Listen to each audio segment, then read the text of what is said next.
Tell us about this. Well, this is an unusual car because it's one of a kind.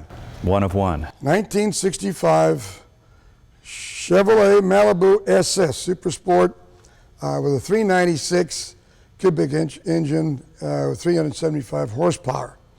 Now, they built 200 hardtops as a special edition Chevrolet SS, and they were only going to keep it to 200, and I understand from the research we've done that the general manager of Chevrolet division was Bunky Knudsen, and Bunky wanted one as a convertible, so they built him a convertible, and then as the time went along, the story goes that Dan Blocker got one of the hardtops for promotion for Bonanza.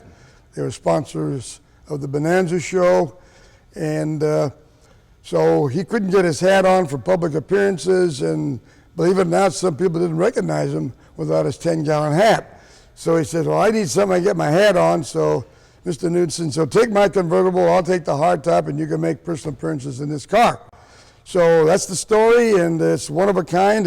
We've got it, and I don't know if it's worth $100,000 or $1 million, but somewhere in between. So Bunky Knudsen has sat in this, and Haas Cartwright has sat in this, and not only that, but Lance Lambert of the Vintage Vehicle television show. I mean, the value on this car is about to jump by $150,000 or $1.50. I certainly hope so. Well, if I had my 10-gallon hat on, I'd probably have to have the top down. A 58 Hudson, a little bit different, not a Rambler, but a Hudson, and what a warm and fuzzy, just fun-looking car. Tell us about this. Well, it's the last of the Ramblers, and Hudson merged with Nash. And as the ego of a corporate leader would have it, they wanted some Hudsons on the Rambler before they discontinued the mark and became American Motors. So the last 300 of these Ramblers were Hudson Ramblers, and it's very unique and very rare. I haven't seen another one in many, many years, and I bought it because of the fact it's a Hudson. So in 1957, Nashes were Nashes, and then in 58, they became American Motor Ramblers, right? And then this was the Hudson that merged. This is one of the last of the individual marks. By 1959, they became American Motors. This was such an unusual design for 1958. There's nothing that looked like this when you compare it to all the other cars.